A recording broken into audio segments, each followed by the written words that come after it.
you? It is your boy Travis Kinley coming back to you with another one. Wanted to do this one for YouTube and for the podcast. So let me give my thanks. If you're tuning in on YouTube, I appreciate it. I invite you to like, comment, and subscribe. Please subscribe. YouTube analytics tells me that so many people who watch my videos are not subscribed. Will you click the subscribe button real fast right now? If you're tuning in from the podcast, Kinley in the mic, I thank you for tuning in. Also invite you to continue following. I know I went missing for about a week. Just had a lot of stuff, needed to fall in my groove here at work. If you follow the YouTube, you kind of know a little bit about what I was going through. Nevertheless, I'm falling in the groove. As you see, if you're on the YouTube, as you see, I am in a hotel room right now. I just basically didn't want to sit in my truck. So I'm doing a 34-hour reset right now. I just didn't want to sit in my truck. So that's why I'm in here. Myself and Johnson's Logic, we plan on going live this evening. Hopefully that's still on. So that'll be good stuff, good stuff. Got a lot of cool stuff planned as far as coming up, as far as YouTube ideas, podcast ideas, and etc. And this is one of them. This is a conversation myself and Johnson's Logic had on yesterday. And I said, man, that would make a great video. So I want to talk about this. Why do I want to talk about this? Because you've already read the title of the podcast or the video. Because this is a topic that, number one, I wasn't explicitly taught during training. Number two, it is something that was spoken about between me and other drivers on many different occasions, especially my first year at Prime. So then, later, maybe 2-3 weeks ago, something of that nature, I was actually on the internet, saw an article about it, and I was like, man, didn't realize that, okay? So the question is, can you be in your truck after consuming alcohol, right? What are the scenarios? Let me paint a nice, pretty picture. Let's say you're taking a 34-hour reset, and you decide you want to go to the Mexican restaurant across the street, right? You want to have a few beers and a couple tacos, maybe a molcajete, and you just want to crash in the sleeper berth. You don't have to be up tomorrow morning. You just want to crash. Is it okay? Can you do that? And when I say, is it okay and can you do that? Is it legal? Is it lawful for you to consume alcohol? We're not even focused on the amount. No blood alcohol concentration level. Can you consume alcohol and legally be present in your sleeper berth? And I believe the answer is no. I believe the answer is clearly no. So why do I believe the answer is no? Because for a long time, I didn't know whether it was okay or not. A lot of people, I just tell them, look, just don't do it. Just wait till you go back home. If they ask me, and I tell them because I don't know, I'm not really clear on the answer. Look, nobody reads the FMCSA book. My regulations book's actually in my truck, so I have it pulled up on my laptop here in front of me. But nobody has time to read the whole regulations book and memorize the whole thing. You look at it occasionally, certain topics that you may be interested in, and you need clarification on the law. So that's what we're doing right now. Is it legal for me to consume alcohol and then consume alcohol outside of my truck and then go to my truck and just sleep in the sleeper berth? And I believe the answer is no. Here's why I believe the answer is no.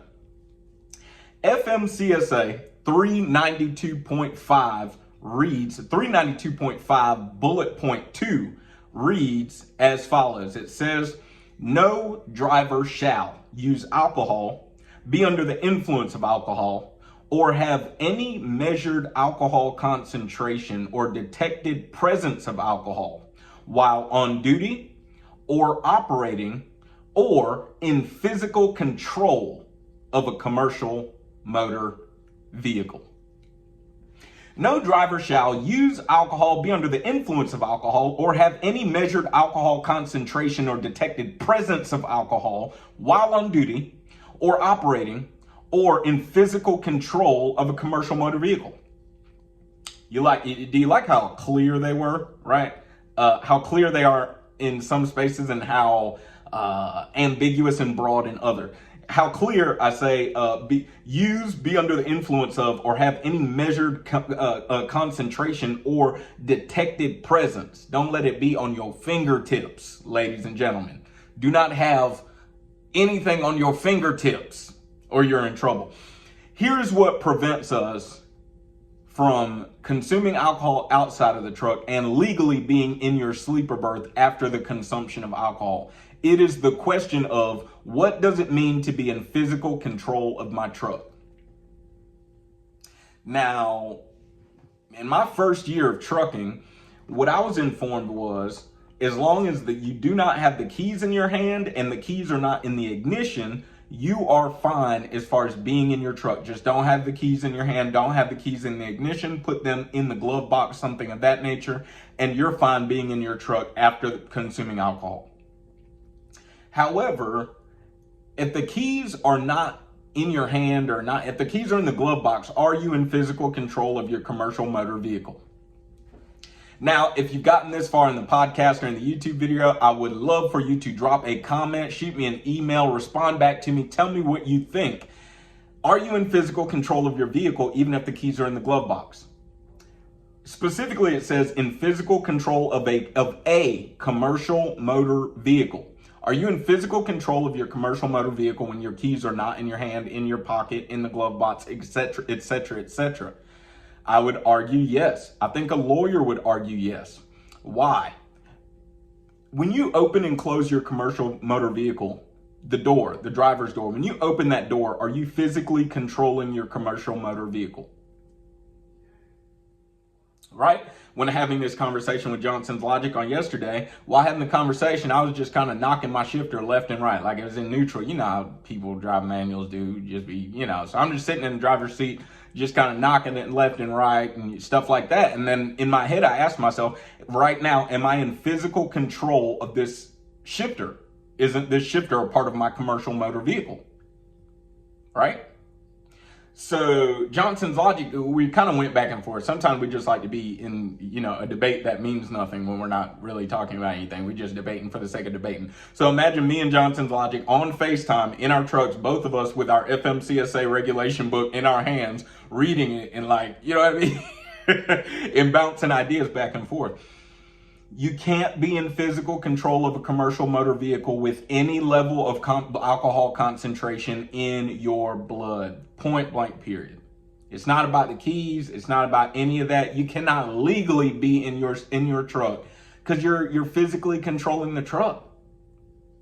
Right? So Johnson's Logic, he was like, he threw the keys in the back seat. He's like, you know, right now I'm not in physical control of it. I was like, well, why not? Because the keys are in the back. Well, who threw them in the back? Well, I threw them in the back. So basically the truck is off because you threw the keys in the back. This is something, and I'll tell you why I think this is crazy. I've had so many different experiences. So one time I had a trainee, me and trainee was sitting at a truck stop in California. We had a pre-plan, but it didn't pick up for another some odd hours, right?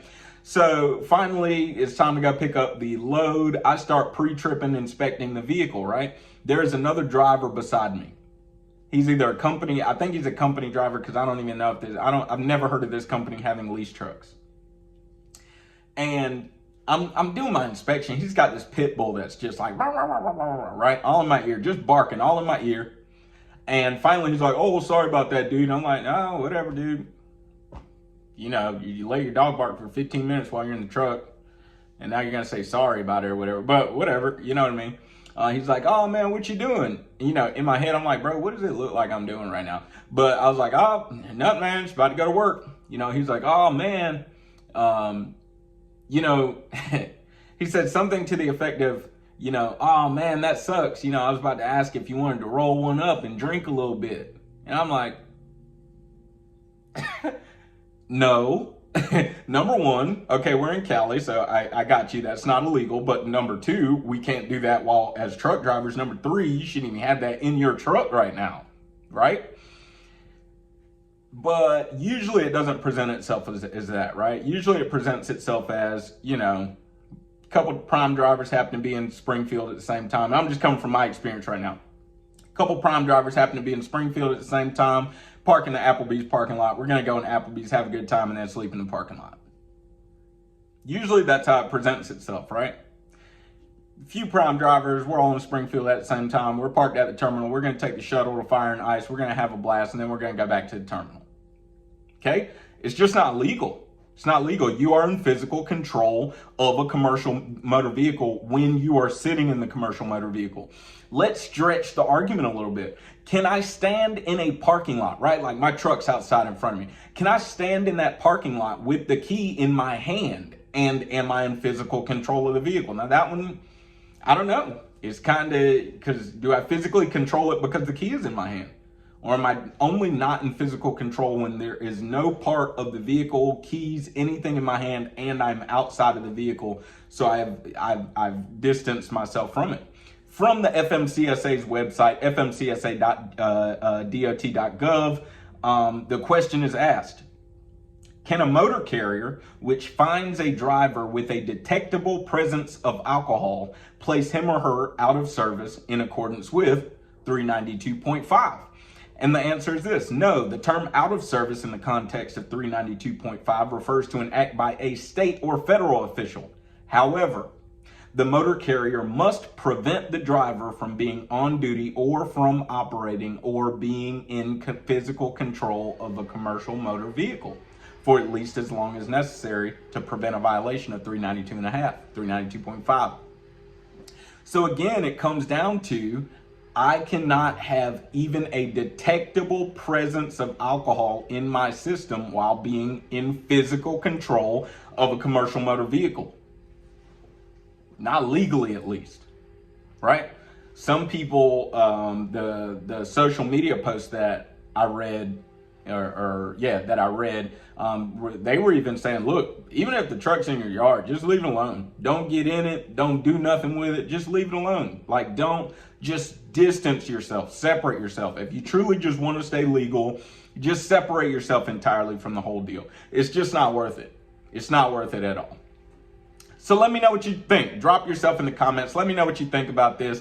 What are the limits of being in physical control of a commercial motor vehicle? That's basically it. What is the limit? Where are the boundaries? And indeed, is it just don't touch the keys, don't touch it at all, leave it alone?